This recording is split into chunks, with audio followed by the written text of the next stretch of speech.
প্রিয় ফেসবুক কলেজের বন্ধুরা, আপনারা যারা এই ফেসবুক উইকলি চ্যালেঞ্জটি পূরণ করতে পারছেন না, তাদের জন্য আমি এই ভিডিওটি করলাম। আশা করি সবাই দেখবেন এবং সবার উপকৃত হবে। যে এই উইকলি চ্যালেঞ্জটা পূরণ করতেছেন না, আমার ভিডিওটা না টেনে সম্পূর্ণ দেখবেন। আশা করি খুব সুন্দর একটি পরামর্শ পাবেন এবং উইকলি চ্যালেঞ্জটা পূরণ হয়ে যাবে। চলুন তাহলে দেখা যাক কিভাবে এই প্রসেসটি শুরু করা যায়। ফার্স্টে চলে যাব আমরা ফেসবুক প্রোফাইলে যাওয়ার পরে আমরা সরাসরি চলে যাব ড্যাশবোর্ডে। ড্যাশবোর্ড থেকে আমরা এখন আমাদের প্রোফাইলে উইকলি চ্যালেঞ্জের উপর ক্লিক করব।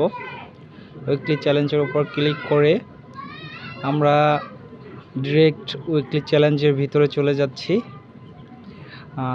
এরপরে আমরা এখানে দেখতে পাবো যে আমাদের get 45 new follower, publish 12 new public post, reply 220 comment and create a support.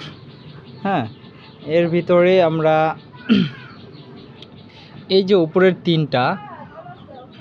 তিনটা অপশন, 45টা নিউ ফলোয়ার, 12টা পাবলিক পোস্ট এবং রিপ্লে কমেন্টস 20টা, এটা অ্যাভেলেবেল আমরা প্রতিদিনই করি এবং পায়ে থাকি। কিন্তু ক্রিয়েট এ সাপোর্ট এই অপশনটা হলো অ্যাভেলেবেল না। এটা কিভাবে করতে হবে সেটাই এখন দেখানোর বিষয়। আমরা ক্রিয়েট এ সাপোর্টের উপরে ক্লিক করব। ক্লিক করার পরে আমরা সরাসরি চলে যাব ওই আইকনে, উপরের আইকনে চলে যাওয়ার পরে আমরা এখান থেকে কন্টিনিউতে ক্লিক করব। কন্টিনিউতে ক্লিক করার পরে আমরা গিভ ফিডব্যাকের উপর ক্লিক করব।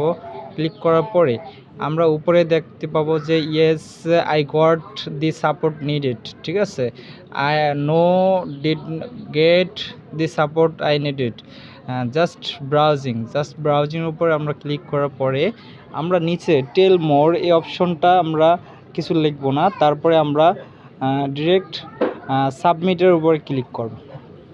ডিরেক্ট সাবমিটের উপর ক্লিক করার পরে আমরা 3 থেকে 4 ঘন্টা ওয়েট করার পরে দেখতে পাবো যে আমরা আমাদের উইকলি চ্যালেঞ্জটি অবশ্যই ক্রিয়েট এ সাপোর্ট অপশনটি টিকমার্ক এসে পড়েছে। আমার টিকমার্কটি আগে আসা ছিল, তাই